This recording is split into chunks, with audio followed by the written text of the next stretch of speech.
Morning. It's great to be in the house of the Lord, is it not?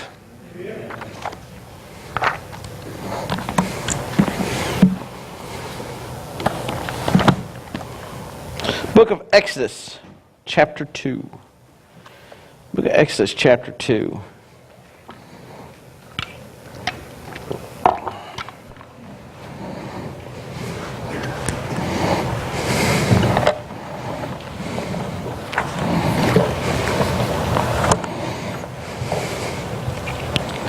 Starting in verse 11. So where is Exodus? It's the second book.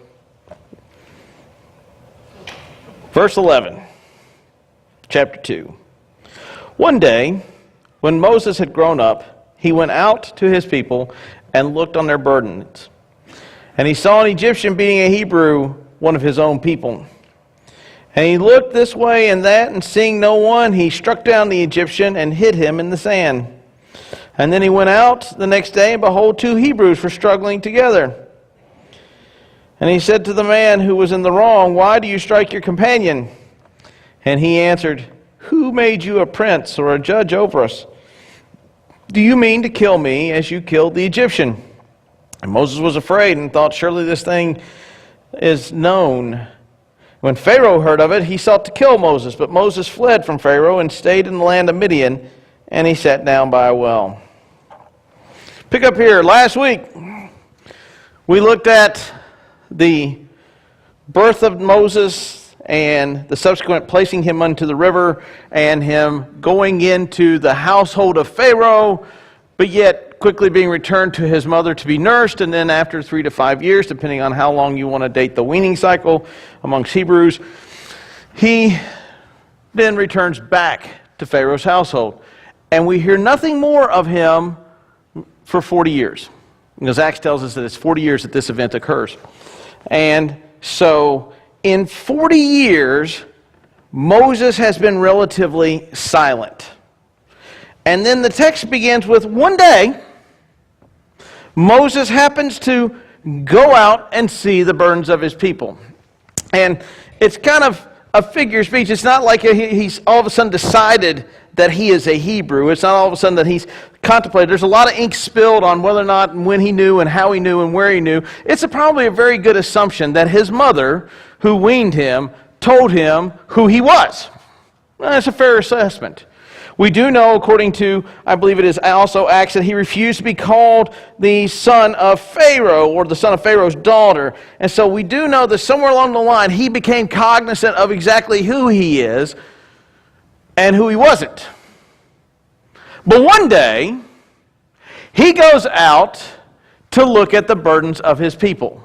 Now, you got to go all the way back to the sermon on Genesis 15. If you're new, well, we're going to go back to Genesis chapter 15. In Genesis chapter 15, God makes a promise to Abraham that the descendants are going to be sojourners, they're going to be slaves, they're going to be oppressed, they are then going to be delivered. God is going to punish the nation that oppresses them, and Israel's going to leave with all their wealth. And here, it seems like all of a sudden this plan is being put into place. The one day kind of kicks it off that Moses is beginning to understand possibly his role. Acts kind of paints that picture for you.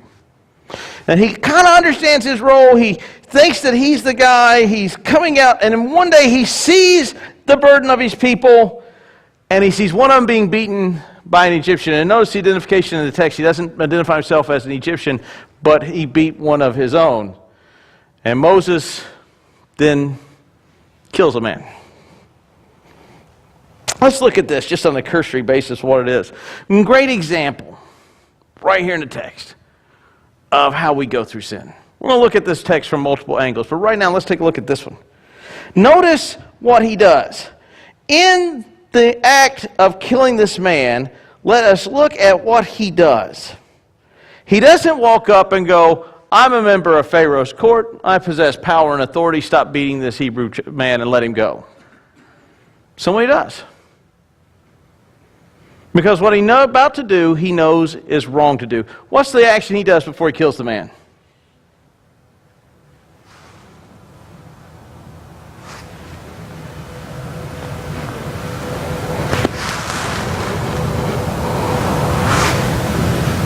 he kills the man. Have you ever noticed that when you sin, you don't get on Facebook and go, whole bunch of sinning going on here in my house. Y'all stop by and see. What's the first thing we do when we sin? We look to see who's looking, right? We all know the old joke. You know what the difference between a Methodist and a Baptist is in a liquor store? The Methodists recognize each other.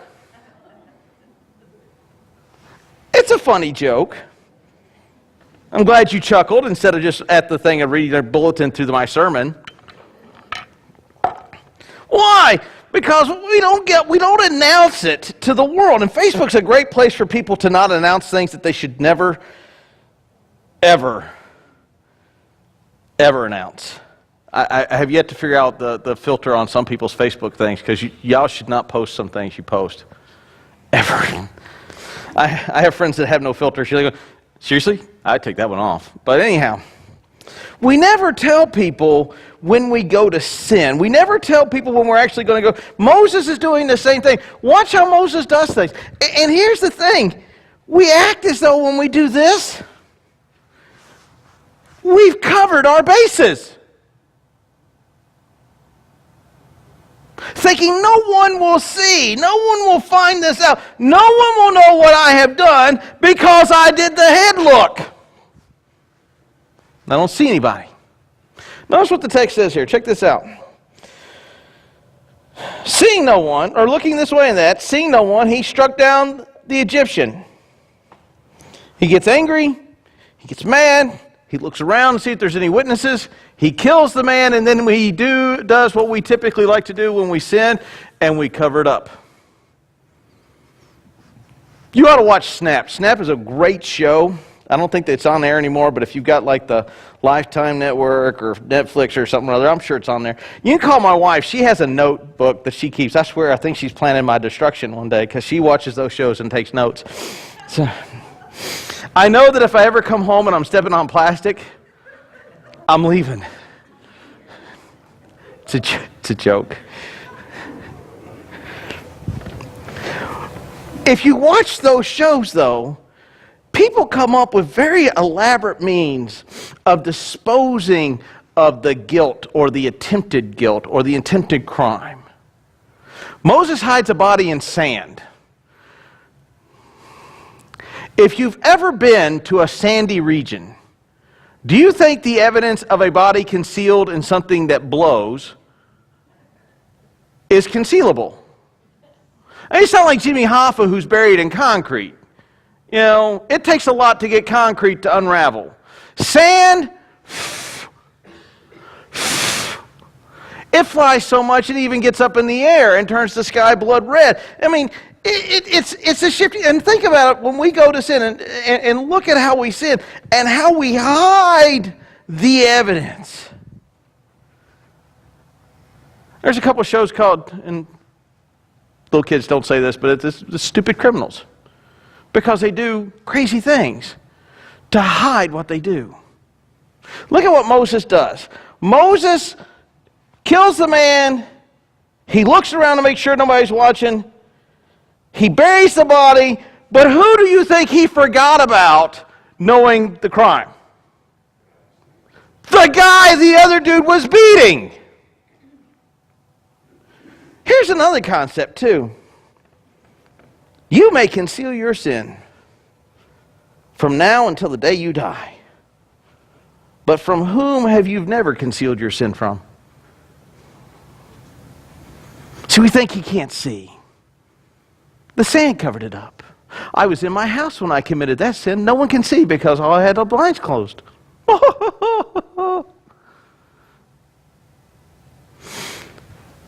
Moses' action here is a lot the way we process, the way we go about these things. Moses is looking at this and says, look, I've solved this problem. I've killed this guy. You go free. Tell no one. Oh yeah, like that's not going to happen. We have a wreck right here in front of the church, and by the end of the day, I guarantee you 5 people from this congregation will post it on Facebook. There was a wreck right here in front of the church. I'd call you out by name, but, you know, Sonia. Anyhow.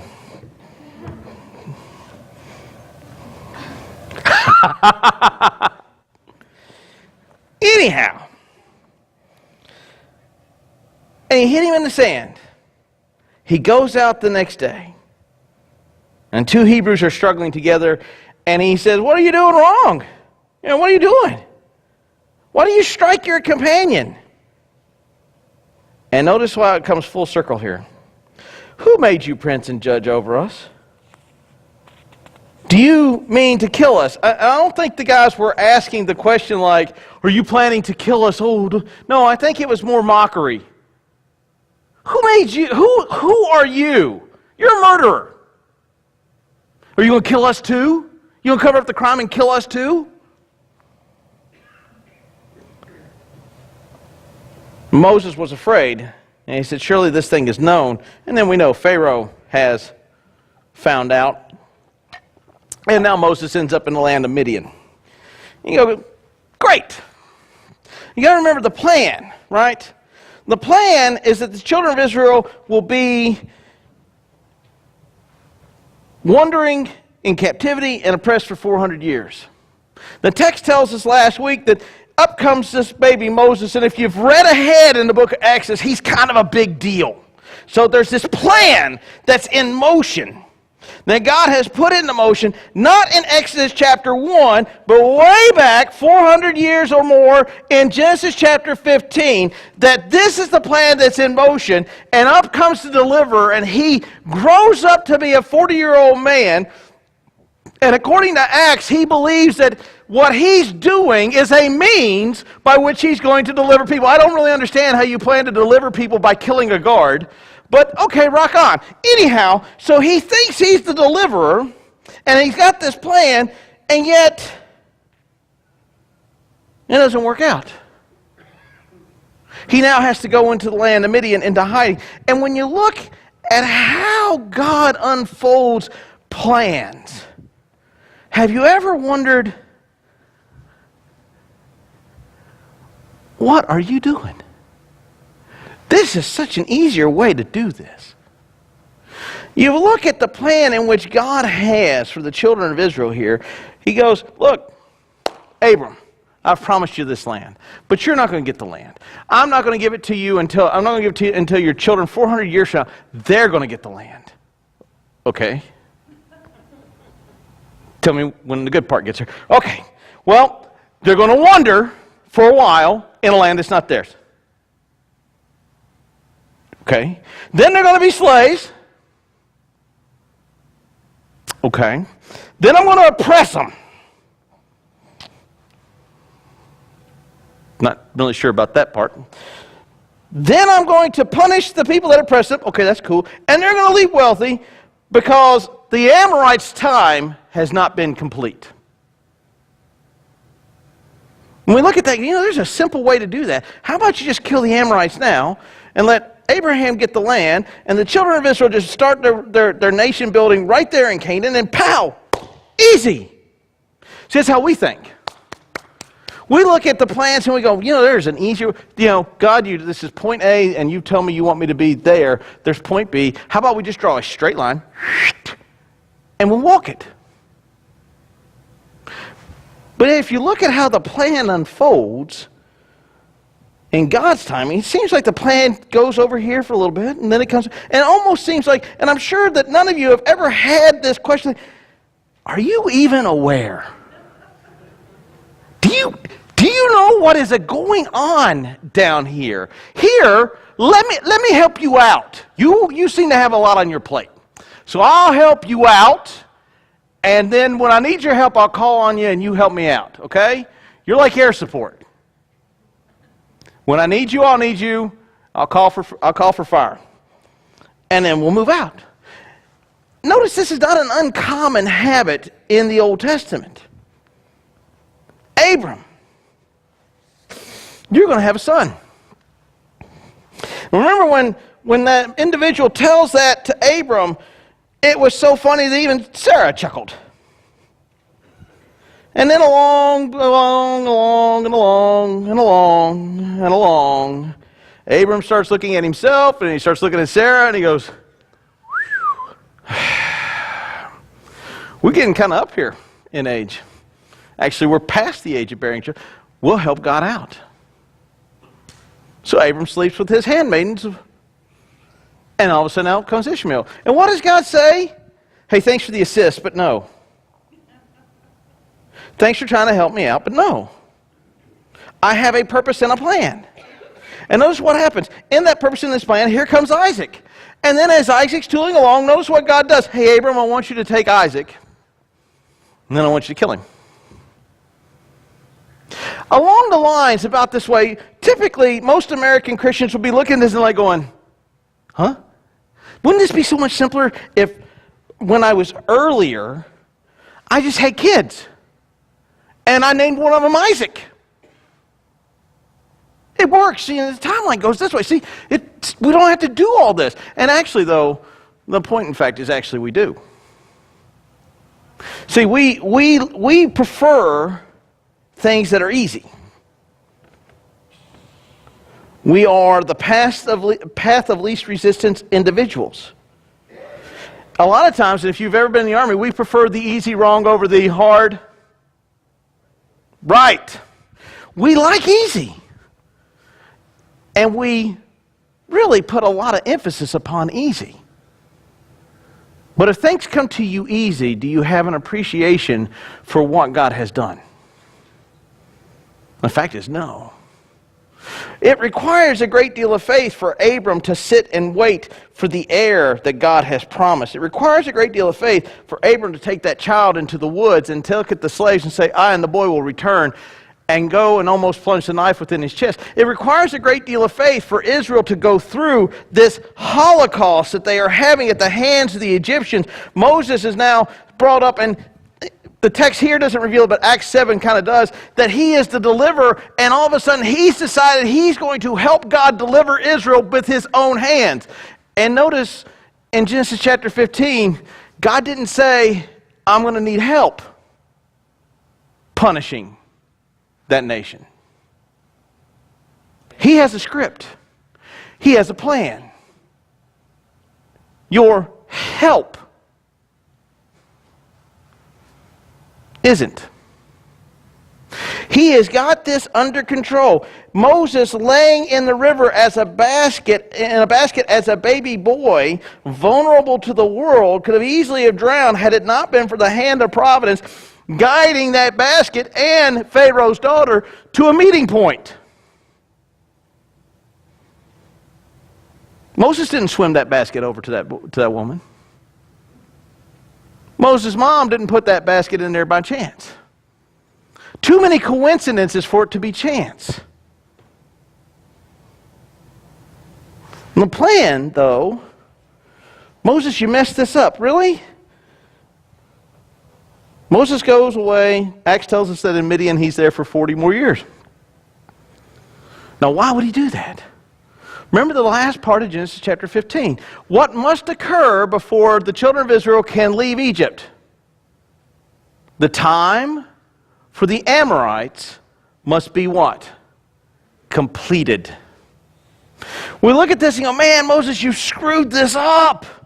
You've messed this up. You know, you were in Pharaoh's household. You could have led a military. And this is how we think about it. Think about it. And the way we look at delivering nations today, the way we look at delivering nations is we either send them a ton of food, or we send Marines, or we send the 82nd Airborne, or we send some type of trigger puller that goes in and says, you can't shoot these people anymore. The way we would look at delivering people like this, and it kind of worked itself out in that movie called Gods and Generals or Gods and Kings. I have yet to see it. When it pops up on Netflix, I may watch it when I need some sleep. Because apparently in that movie, Moses is an insurgent leader, and they had like commando teams. I don't read it in that book, but hey, rock on. The way we would look at it is, it made it so much easier if Moses, with a select few of elite commandos, snuck into Pharaoh's palace and took command, seized control of the government in a coup d'etat and said, I'm taking over this place and we're all going to own it and we're all going to be in charge. That's the way we would look at these things. That's not how it's going to work out. If you look at how it works out, a guy who has to flee from Pharaoh, who has to wait for that guy to die, then come back, and he smells like shepherd because he's been around a bunch of sheep, is going to come back and deliver these people out as a more of a humble means than simply as a great military leader. So we look for that wowing kind of leader, and yet what the plan has is Moses ended up sitting in Midian by a well. That isn't by accident. So we look at the plan and we go, I'll help God out. And in so doing, I'm going to help out the plan. In fact, the matter is, Moses won't go into Midian unless Moses tries to help God out, because the only way he's going to get out of Egypt is if someone wants to kill him, i.e. Pharaoh. And so off to Midian he goes. Why would God do that? I have sat at times after great tragedies, and then sometimes even great victories, and as you go through, I don't know if you've ever had this experience, maybe you have, as you're going through it, you're like going, you have got to be insane. Seriously. Do you not see the problem I'm in? And then I get to the other side, and I look back and go, oh, what a spoiled idiot I was. How childish I have become. Because while I'm going through it, all I see is the stuff around, but then on the other side, I look back and I see every incident that one could prescribe as being coincidental and have no bearing on anything else, and yet, click, click, click, click, click, click, click, click, click, click, click, it falls into place. I was supposed to go to the advanced course long before I went to the advanced course. I didn't go. When I was at the advanced course, I ran into this tall dude that has a weird affect that when he talks about people dying, smiles. And he stands about this tall, and most of you know him. He's Jim Fisher. Had my time not been delayed at the advanced course, I would have never met Jim Fisher. And Jim Fisher would never have known about me. And barring anything else, I wouldn't be here. Those are random things. If you were to talk to an atheist on the street, that is a random activity. But yet if you look back and see the sovereign hand of God, how he works all those things out, and in the midst of all that, while I was looking at all that, I go, man, I don't understand why I can't get what I want. Well, actually, I've got a plan for you. You're going to get exactly what you want. You're just not going to get it the way you want it. But you're going to get exactly what you want. And when you're done, you're going to look back and go, wow, what a plan. I would never have planned it that way, but I now see the wisdom in the plan. See, we look at what Moses is going on and how God is going to deliver his people, and you have a man in a crucial position. He is in Pharaoh's household. He has the ear of Pharaoh. He has the ability to get things done for the Jews, and then he screws it up by killing one. The plan's over, it's ruined. I have never read in the text where God in heaven goes, oh, jeez, I'm so tired of fixing. I won't chase that rabbit. I'm so tired of fixing this plan. I just wish these people would just stop helping me. Moms, have you ever been in the kitchen? At the end of the day, you're cooking, and you've got kids that want to help you, and they're trying to help you, and they're trying to help you, and they're trying to help you. And finally, the decree from mom, she's had all she has, and she finally says, stop helping me! Get out! I don't think God ever does that. I don't think God's plans get so frustrated by us. He just, stop helping me. I've got it fixed.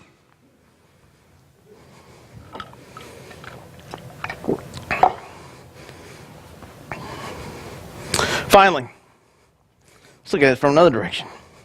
Acts tells us that the reason why Moses goes out to do this is that Moses believes that he is going to be the deliverer. And he goes out and he kills the Egyptian, and he tells him, basically, when he comes up to him and says, hey, why are you smacking around each other?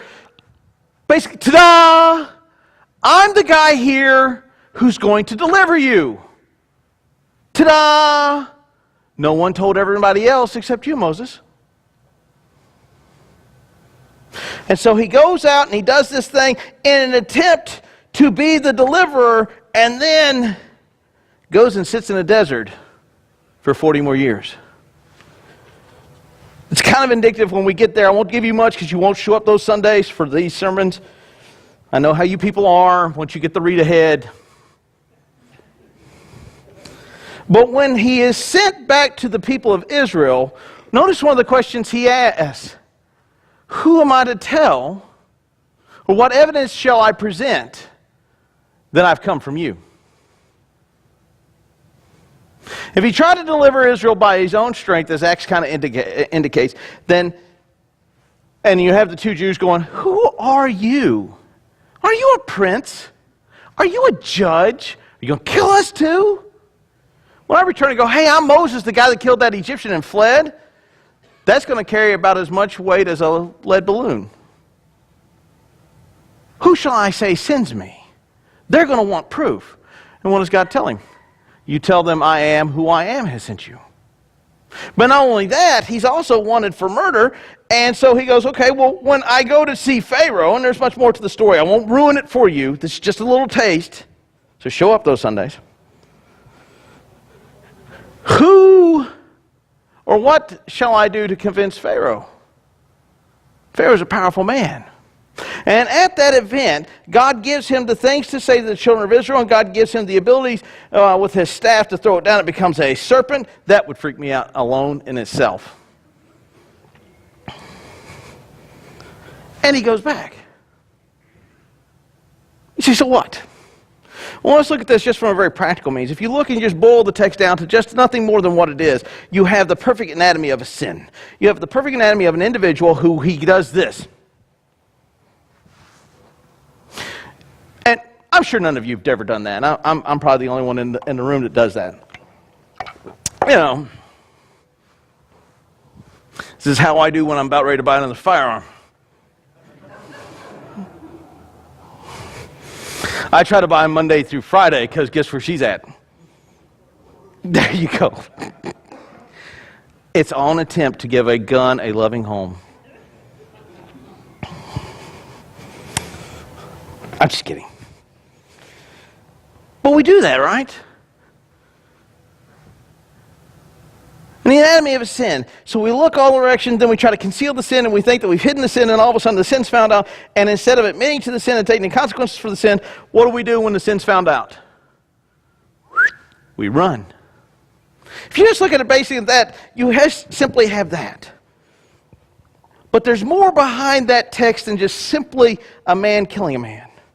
You have this plan that God has put into play, that God is working through time, that God has promised 400 years before, that is moving forward in a manner in which if you were to plan it, you go, I would never plan it this way.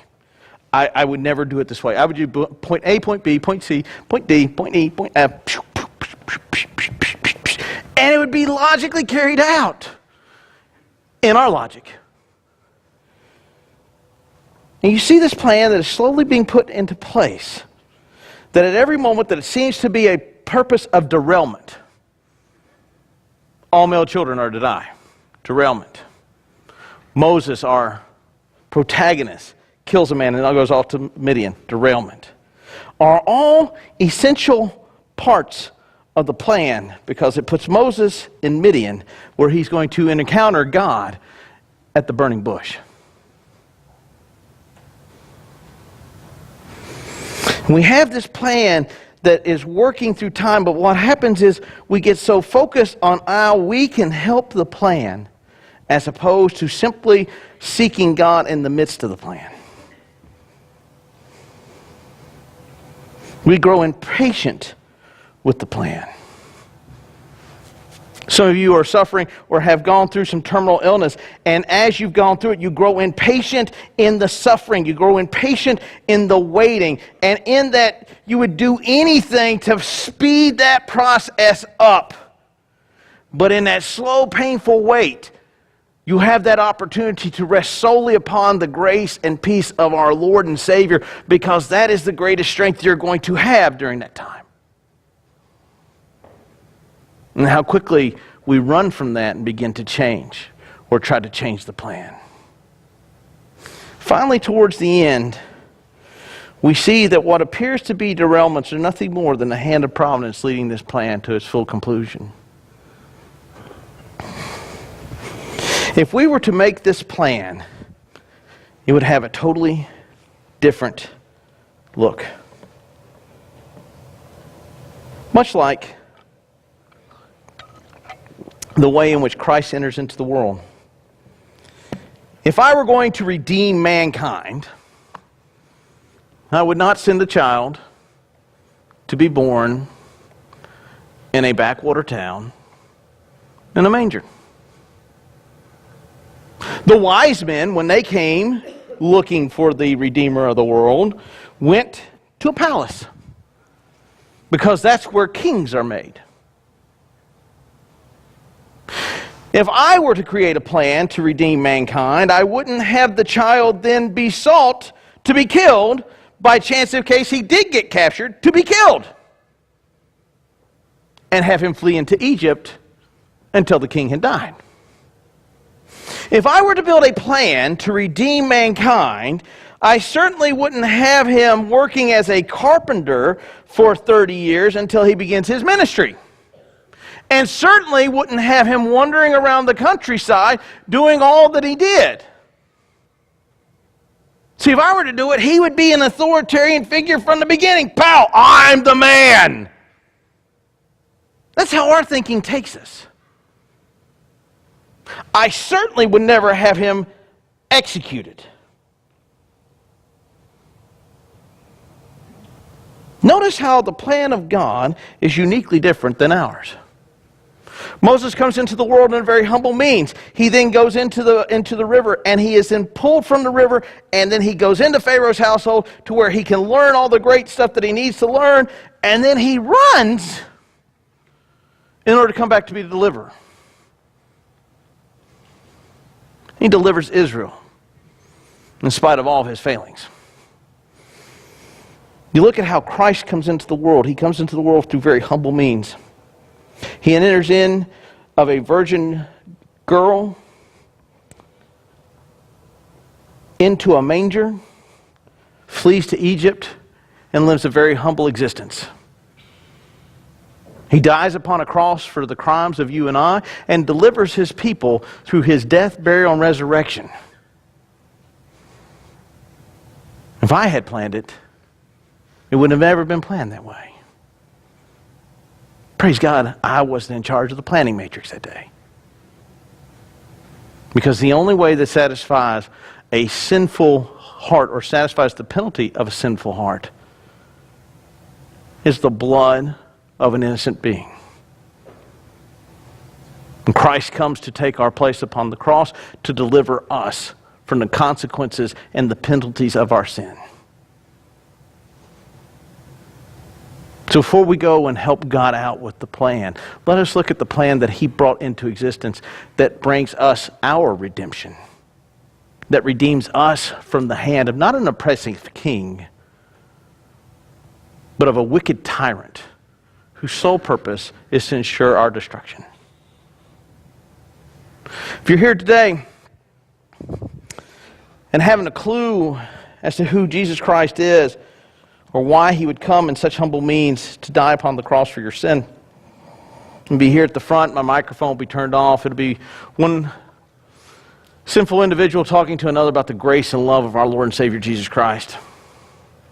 If you've been coming for a while to Skyline and say, I'd really like to be a part of the family of believers here, I'd really like to join the fellowship, again, I'll be here at the front. As the praise band comes and sings, if you will stand.